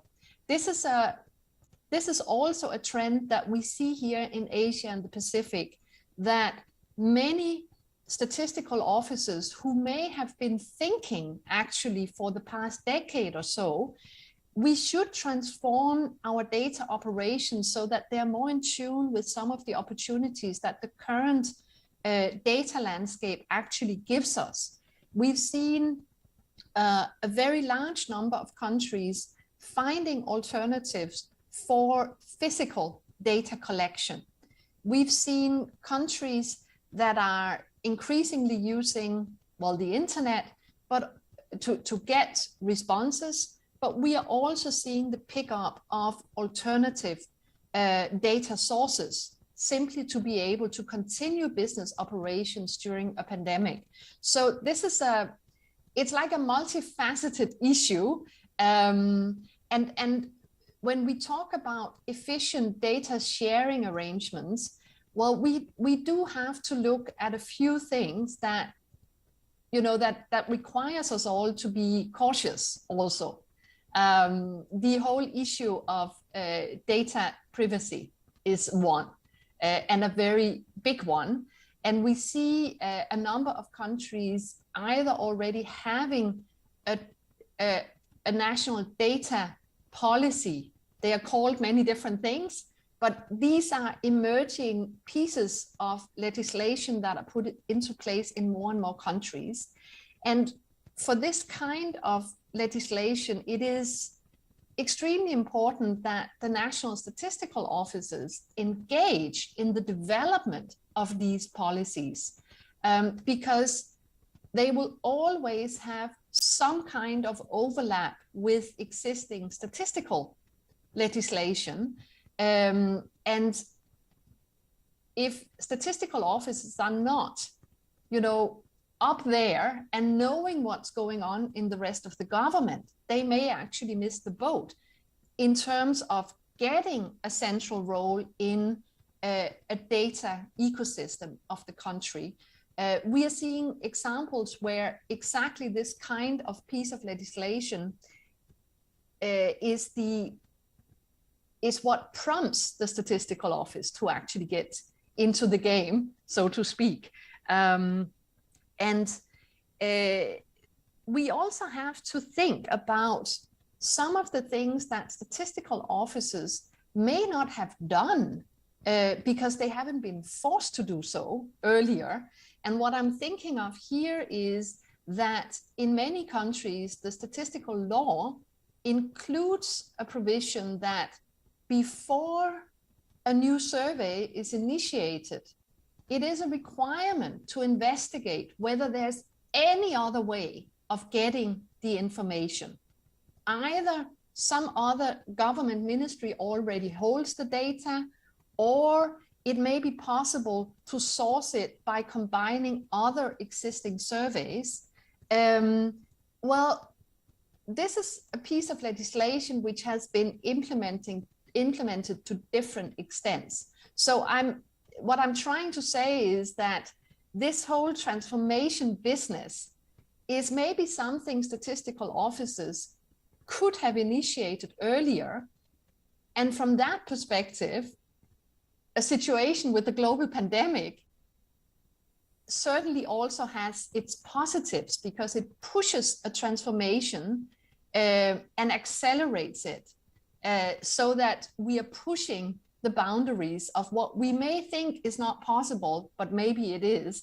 And we are actually seeing loads of examples across Asia Pacific, but certainly also the rest of the world. And we've just heard a few of them. So I'll stop here right now, but may come back. It's a very big topic you're putting on the table. It is. Yes, Rike. It is a big topic, and I think there's several sides to this coin, because some of the questions that are coming from our audience really touch on a lot of what you're saying. So I think that we will have time to go deeper in some of these topics. But first, I want to give the floor to Mr. Jung so he can complement what you just said about how to build this efficient ecosystem and governance for data sharing. So please go ahead.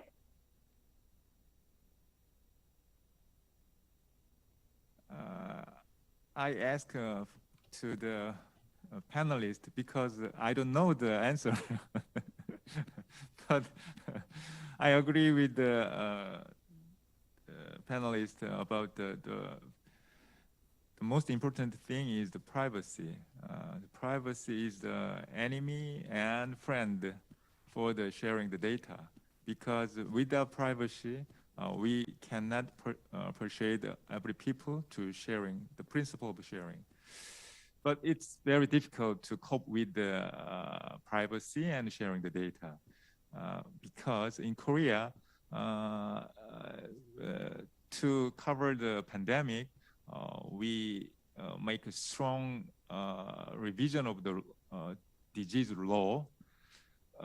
I know the several countries and European countries try to similar revision of the law, but they failed, because I think the country have the different culture or different history and different way of thinking.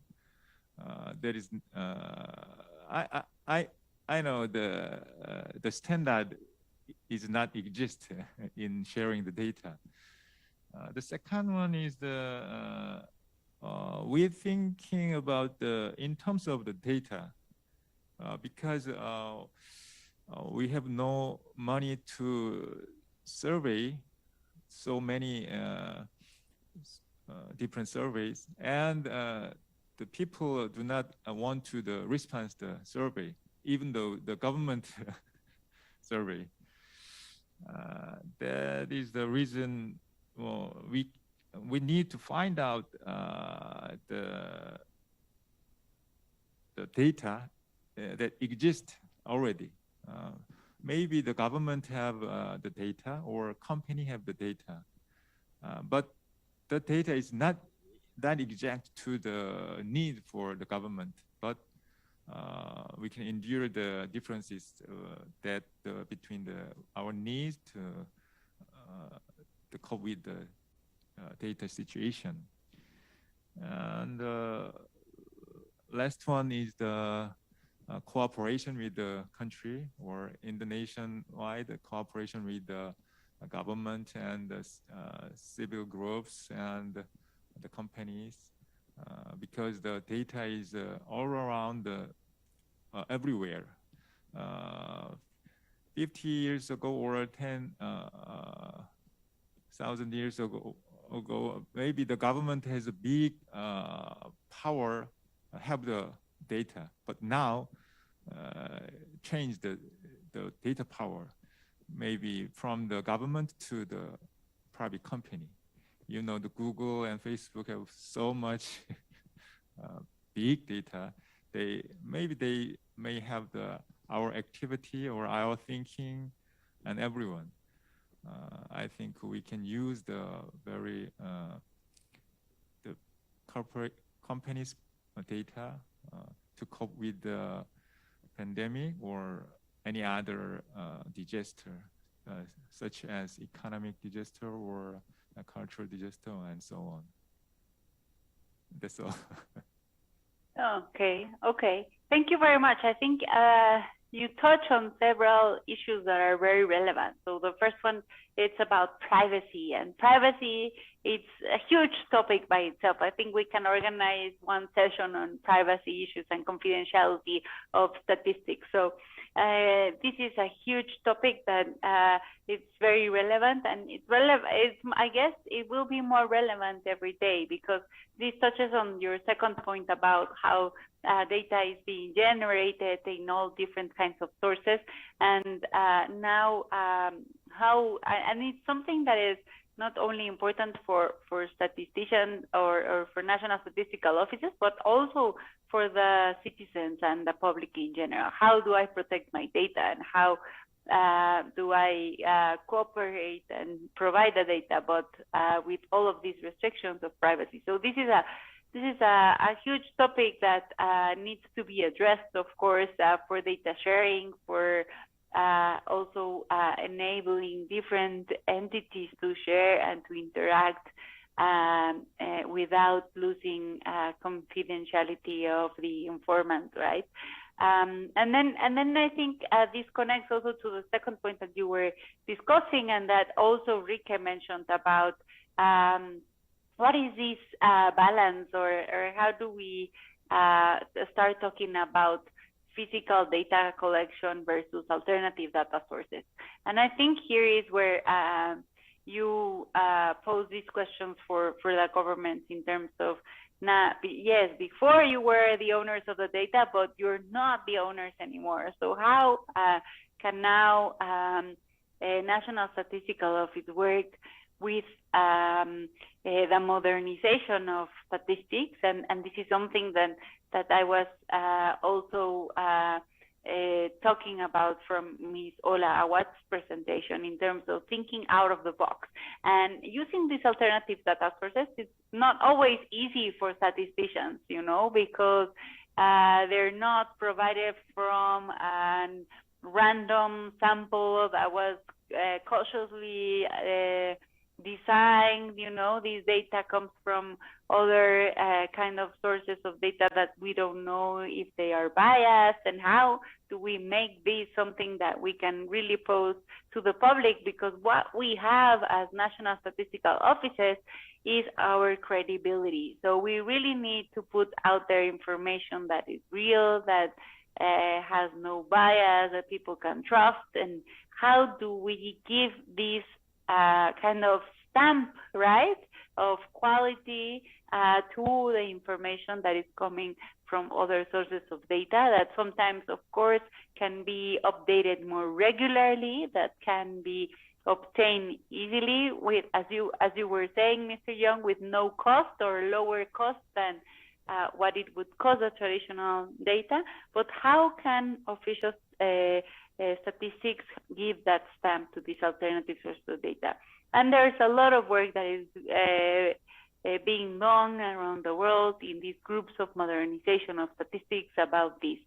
And maybe from here we can touch on some of the questions that we've received from the audience. This one comes from Wonsung Lee, and the question is, there must be a gap between developing countries and developed countries when it comes to utilizing data during the pandemic. What would be the role of international community to close that gap? So, Rike, I don't know if you want to take the chance with this one. Yeah, well, thanks, and thanks for the excellent question. And well, it's probably a good point in time to mention that during this week we are actually also having an expert group operating here in Asia and the Pacific, and the topic is big data. We are discussing big data governance, and we are discussing big data partnership models. And the reason ESCAP is organizing this is that has actually been specifically stressed as one element where the countries in Asia and the Pacific felt that ESCAP as a regional organization really could make a difference. Because we see experimentation with big data in many statistical institutions. But what we are hearing from the chief statisticians is that not looking at all the technical issues and the fact that sometimes they don't have the right expertise within their organizations, but the main barrier that looms is to move from an experimental stage to let's say, a regular production stage where big data is integrated as one data source in the regular statistical production. And those barriers, they relate to governance and they relate to partnership models. And of course, when we talk about governance, we've already touched upon a few of the things, yeah? When we talk about partnership models, well, are statistical offices in a position to actually negotiate agreements with private sector data holders? And for many of them, the response is no. And just to, so that is one example of what the international community can do. Well, it's a matter of facilitating the sharing of experiences between countries that have already found solutions that work in their context and countries that are really struggling with, let's say, moving that one step up the ladder in terms of the integration of big data in their statistical operations. Another thing which we discussed just yesterday in the first session on this topic was the trying to categorize and document a few different types of partnership models so that we can talk about partnership models, let's say with a private sector data holder that are purely commercial. We can talk about partnership models that's a bit tit for tat. You give us your data, in return, we include certain products and services in our statistical offers. And the third, which is a model that has been very much dominant when we are talking about experimentation, is purely, let's say, pro bono or part of the corporate social responsibility of private sector. So documenting this kind of examples of, let's say, the institutional aspects surrounding the use of big data as an integral data source is definitely one thing the international community can help with. I should say that although it's an Asia Pacific expert group, we actually benefit from examples and resource people from across the globe. Whoever can stay awake during the Asia Pacific time zone are invited. So that is one thing to come. And I also think that one of the other things that where the international community can help is this broader transformation agenda that you also mentioned, Paloma, and that we've heard from several speakers in this session. Because, you know, we have to realize statistical offices, it's not the only player in the data field. And statistical offices, because of their history in many countries, still operate as if they were. And when we talk about surveys and all the troubles we have in giving these up, because it gives us, you know, a checklist on a number of different quality dimensions, I think we need to rethink this a little bit also. We have to realize surveys were designed in an era of data scarcity. If we didn't do the surveys, we had no information. Well, we are now in an era of data overload, and we need to develop expertise to filter this information in a way that we can use it and say something in a credible way in terms of statistics for societies. So I think we need to also say, well, in an era where many statistical offices were, and to some extent still are, survey operating offices, we need to say, well, with that kind of business model, there are certain quality dimensions that we are failing. And we are okay, apparently, with failing these for many years. And now we are crying because we have to give some of the, we have to maybe give some of the others up. And what I'm talking about here is, well, what always comes up, of course, is timeliness. Designing, operating, administering, processing surveys take time. We all know the frustrations of, you know, coming out with the results of the survey and the response we get is like, we wish we knew this a year or 2 years ago. This is too late. So timeliness is a quality dimension we actually have a historic opportunity to do something about. The other thing are the other criteria that relate to relevance, usefulness. And I'm not saying that just because something is produced through a survey, it's not relevant or useful, but the kind of operations and the machinery behind surveys means that there is a natural conservatism in terms of changing. So this business model, it does not produce agile institutions.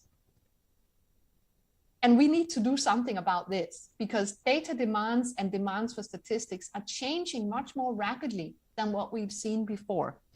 Yes, so that was a few points, but back to the question. I'm realizing I'm taking a tangent here. For me, sharing these aspects of transformation that are happening in different countries to the benefit of all of us.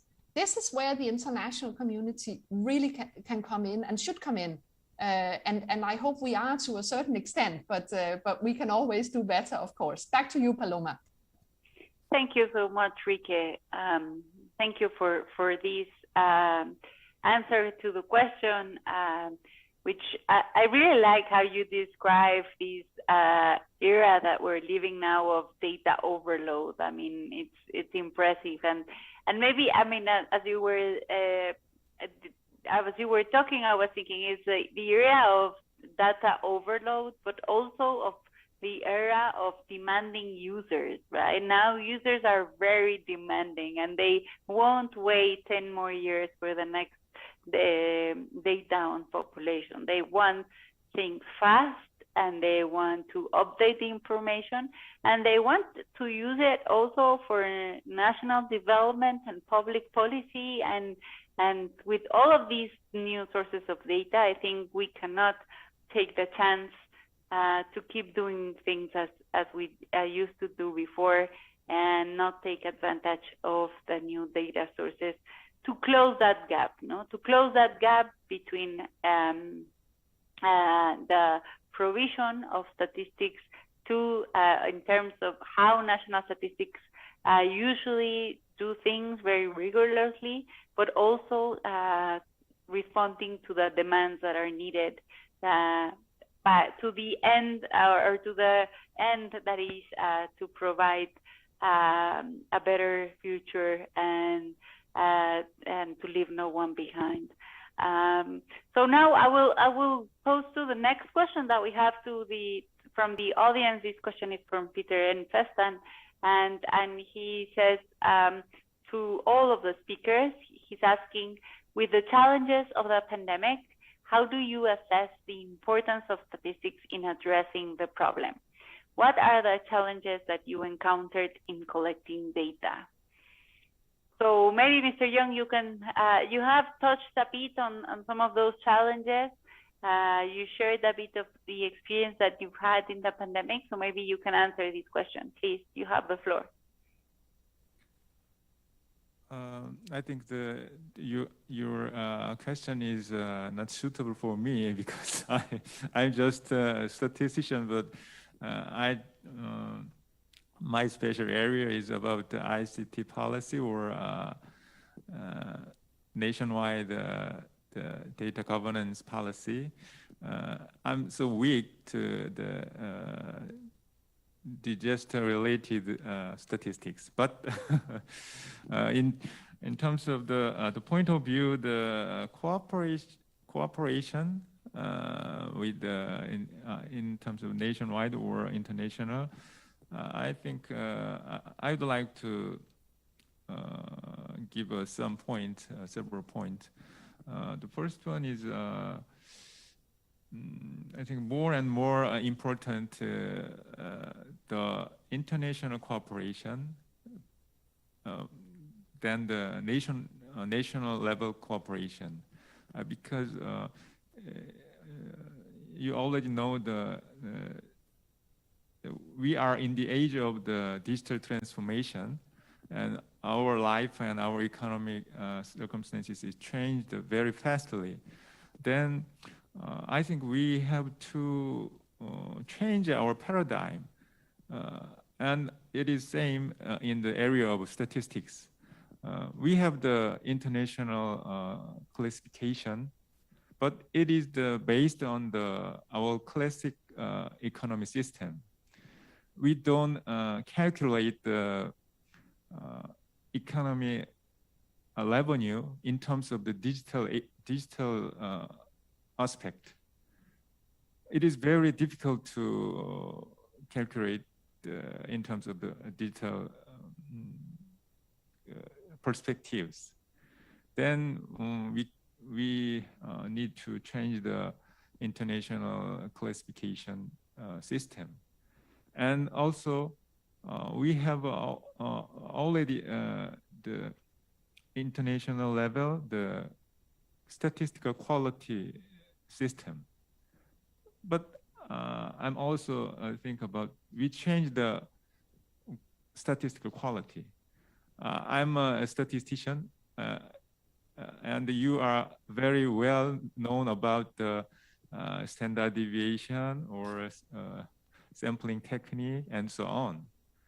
But we can manage to fight these disaster or pandemic or the economic crisis with the traditional statistical thought or paradigm? I don't think so. Of course, we may not change all of these standards, but we need to small changes in this age. It means that we may give up the statistical standard for the timeless or readiness, because traditional survey is very take too much times.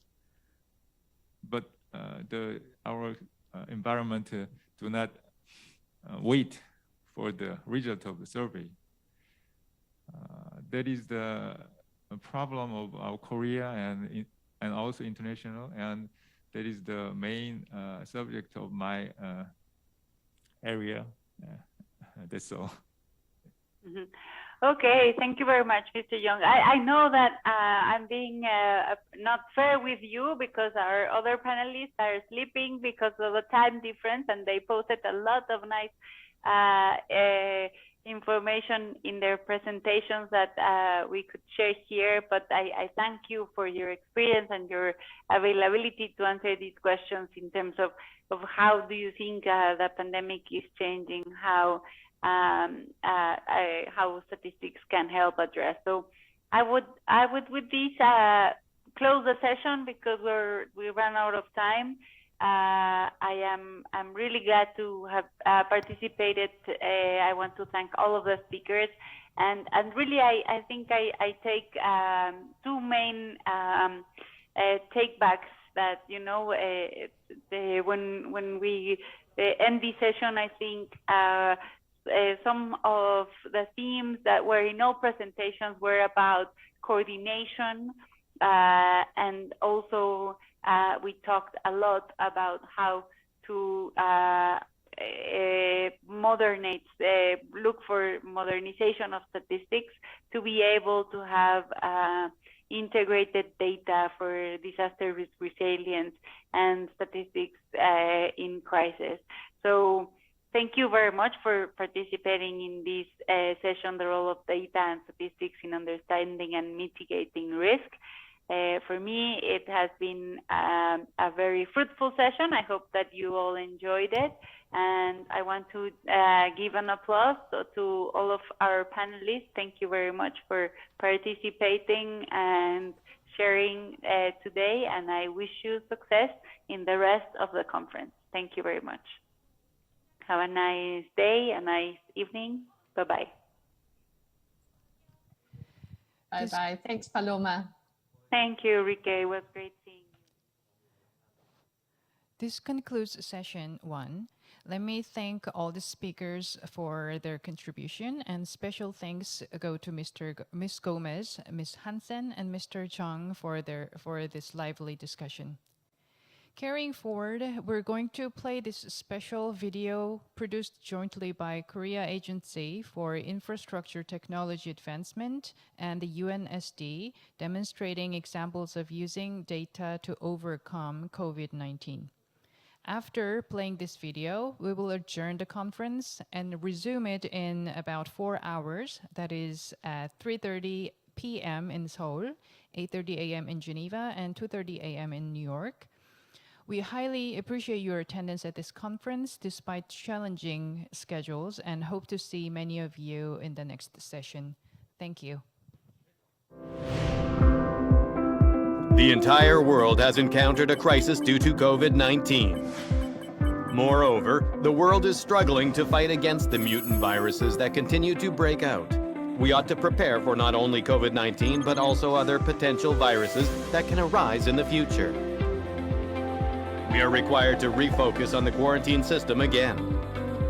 Whenever a confirmed case of COVID-19 occurs, what epidemiological investigators do? Identify places visited by confirmed cases. Contact tracing. Identify potential sources of infection. Identifying areas at risk of infection and establishing quarantine measures takes a long time, as the implementation must be done by humans. Since large-scale outbreaks lead to exponential increase in data processing load, more time and workforce are required. The more time it takes for epidemiological investigation and analyses, it is inevitable to see an increase in weaknesses in the quarantine measures against COVID-19. K-Quarantine Solution can handle problems that the existing quarantine measures cannot solve. It is a system developed in accordance with diverse overseas environment. Based on Korea's COVID-19 epidemiology investigation support system, which has been globally recognized for its excellence. The Korean Epidemiological Investigation Support System automatically presents where the confirmed patients have been and the areas at risk of infection within 10 minutes based on AI analyses. In addition, for a facility at risk of group infection, the QR code-based electronic registry system enables the quick identification of persons contacted by confirmed cases. People who self-quarantine can manage their health condition through the Safety Protection app and prevent further spread of diseases by safe self-isolation. K-Quarantine Solution can contribute to decreasing unnecessary wastes of time and workforce while establishing efficient quarantine policies.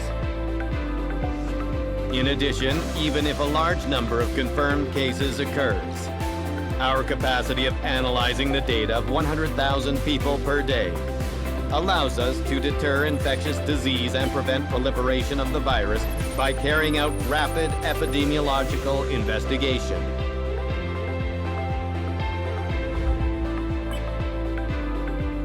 Our quick and efficient K-Quarantine Solution will support you in preventing and impeding the spread of COVID-19 and new infectious diseases. We hope that our K-Quarantine Solution will be able to quickly end COVID-19.